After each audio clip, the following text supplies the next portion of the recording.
क्या network business मूर्ख बनाने का काम है? आपको भी ऐसा लगता है कि नेटवर्क बिजनेस मूर्ख बनाने का काम है?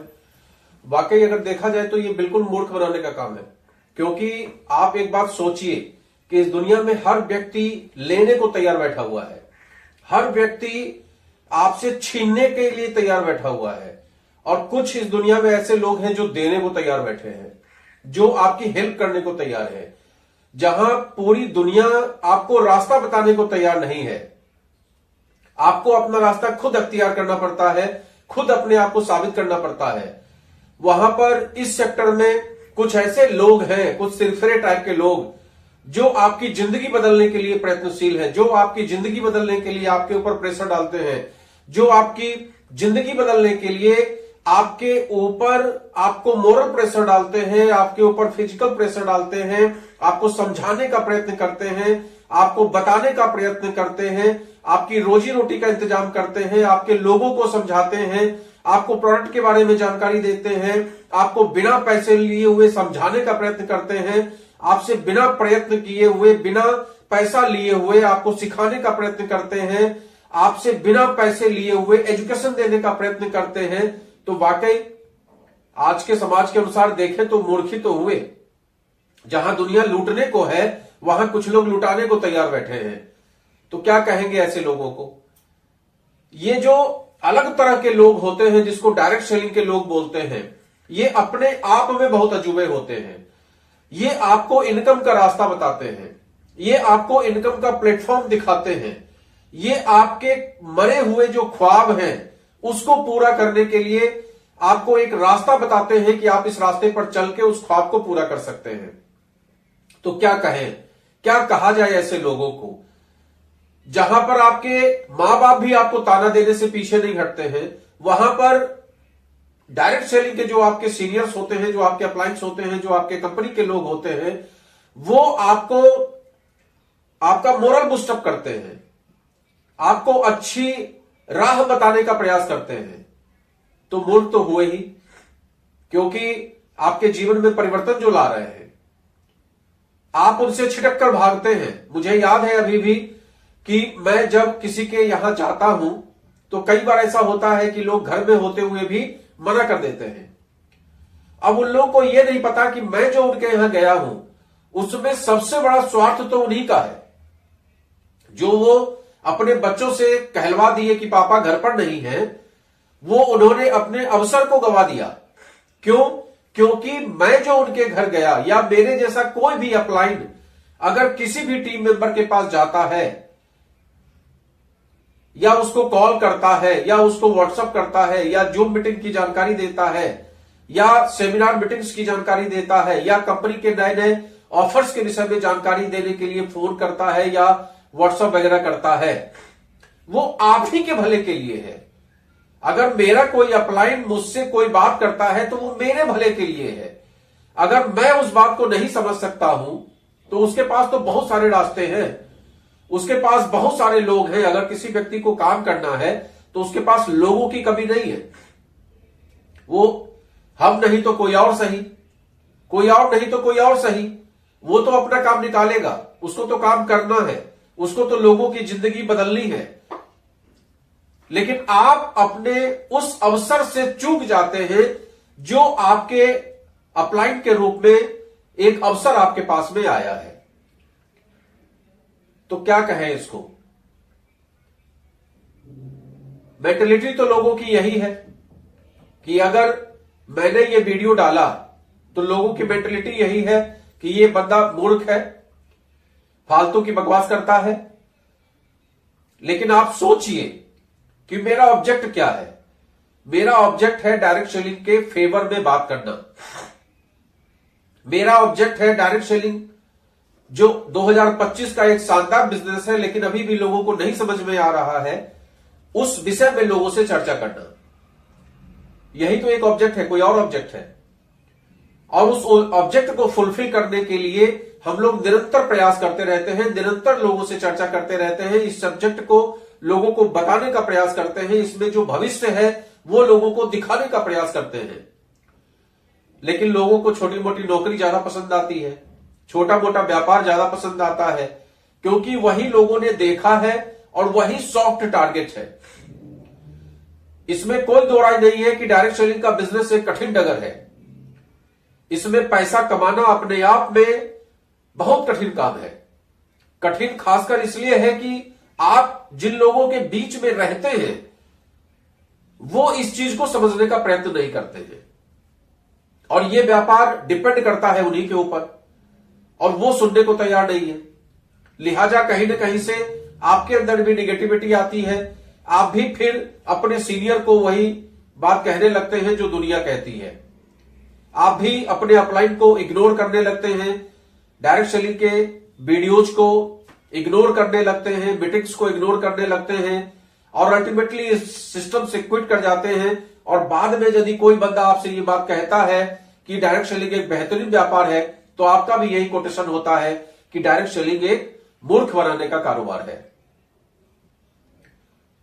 हो सकता है कि आपके पास जो बंदा आया वो आज की तारीख में मोटरसाइकिल से आया हो सकता है कि आज की तारीख में स्कूटी से आया हो, स्कूटर से आया हो सकता है कि उसकी स्थिति और भी गड़बड़ हो, साइकिल से आया हो सकता है कि कन्वेंस से आया हो, कोई भी कॉमर्शियल कन्वेंस से, ऑटो से, बस से, ट्रेन से, ऐसा करके आया हो।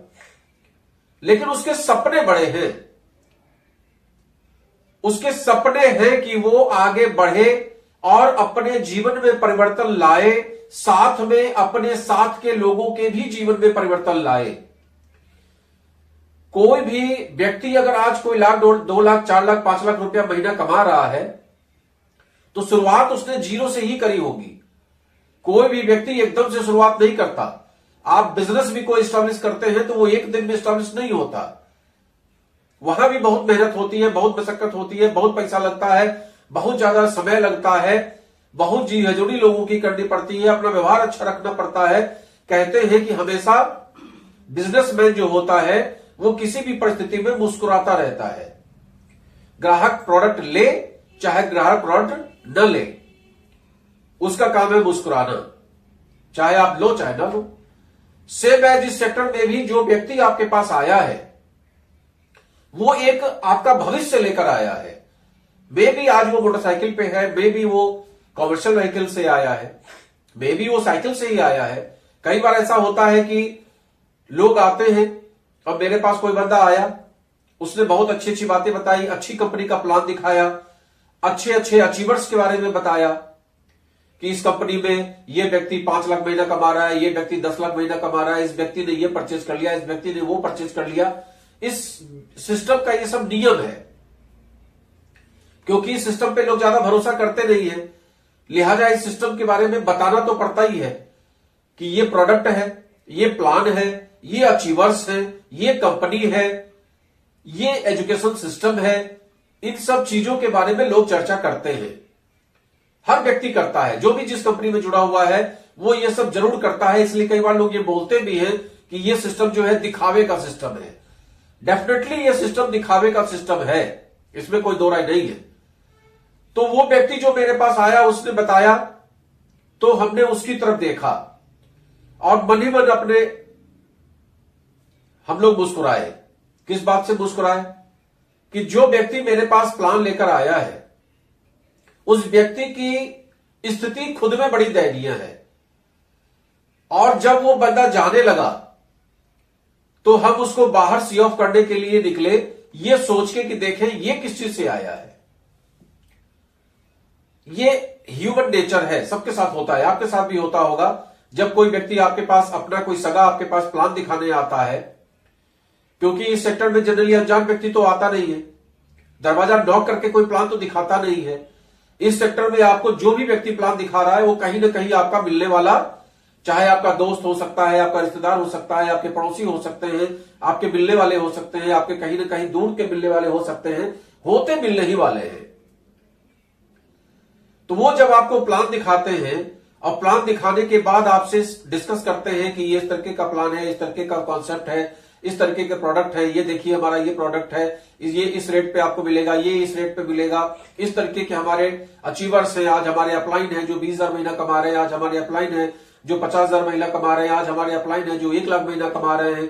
इस तरह की बातें वो करे और उसके बाद जब उसको चाय पिला के हम विदा करने निकलते हैं तो हम ये देखने का प्रयास करते हैं कि वो व्यक्ति किस चीज से आया है। जो मेरे सामने बड़ी बड़ी बातें कर रहा है वो किस चीज से आया है।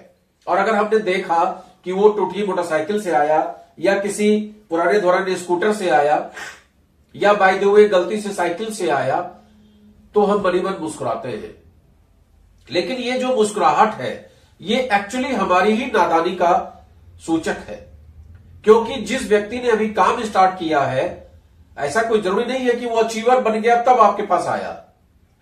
ये जस्ट लाइक उसी तरीके की बात हो गई जैसे कि एक लड़का पढ़ के बाहर निकला।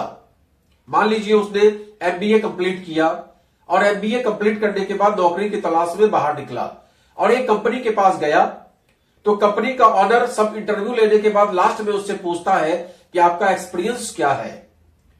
अभी 2025 में रिजल्ट आया जनवरी के महीने में मान लीजिए, और फरवरी में हमने वैकेंसी के लिए अप्लाई किया और अप्लाई करने के बाद हम इंटरव्यू देने के लिए गए तो एक महीने के पीरियड में हम कौन सी नौकरी कर लेंगे जरा सोच के देखिए। तो ये बहुत ही, अब वो ऑनर क्या कहता है कि भाई आपके पास तजुर्बा नहीं है इसीलिए हम आपको नौकरी नहीं देंगे। अब आप सोचिए कि ये कैसा सिस्टम है। अगर उसके पास तजुर्बा होगा कब, जब उसको कोई ना कोई नौकरी देगा, और हर नौकरी देने वाला उससे यही कहे कि भाई हम आपको नौकरी नहीं दे सकते हैं क्योंकि अभी आपका तजुर्बा नहीं है, तो फिर उसको तजुर्बा होगा कैसे। सेम एज इस सेक्टर में भी अगर आपका मिलने वाला, आपका रिश्तेदार, आपका पड़ोसी आपसे मिलने के लिए आया है, आपको प्लान दिखाने के लिए आया है और उस प्लान में अच्छी अच्छी बातें बता रहा है, अच्छे अच्छे अचीवर्स के बारे में बता रहा है, और आप उस प्लान का आकलन उस व्यक्ति के स्टेटस से कर रहे हैं जो व्यक्ति आज के डेट में इस काम को स्टार्ट किया है या 6 महीने साल भर हुआ है, तो कैसे उस व्यक्ति के अंदर अचीवमेंट होगा बहुत बड़ा। ये खुद आप सोचकर देखिए कैसे एक जो बिजनेस को समझने के लिए सालों लग जाता है, उस बिजनेस में वो साल भर में या 6 महीने में या 2 ही साल में बड़ी बड़ी गाड़ियां परचेज कर लेगा। कैसे संभव है ये बात। लेकिन हम आप आकलन उसी चीज से उसका करते हैं। ये इस बिजनेस का बहुत बड़ा दुर्भाग्य है। तो इस चीज को समझने का प्रयास करिए कि ये बिजनेस बहुत ही बेहतरीन है और इस बेहतरीन व्यापार में अगर हम आप थोड़ा सा ध्यान देते हैं फुल टाइम या पार्ट टाइम में, तो निश्चित तौर पे हम इसमें बहुत कुछ अच्छा कर सकते हैं। और ये तभी अच्छा होगा जब सब लोग मिलकर प्रयास करेंगे। एक व्यक्ति के प्रयास से बहुत अच्छा नहीं होने वाला।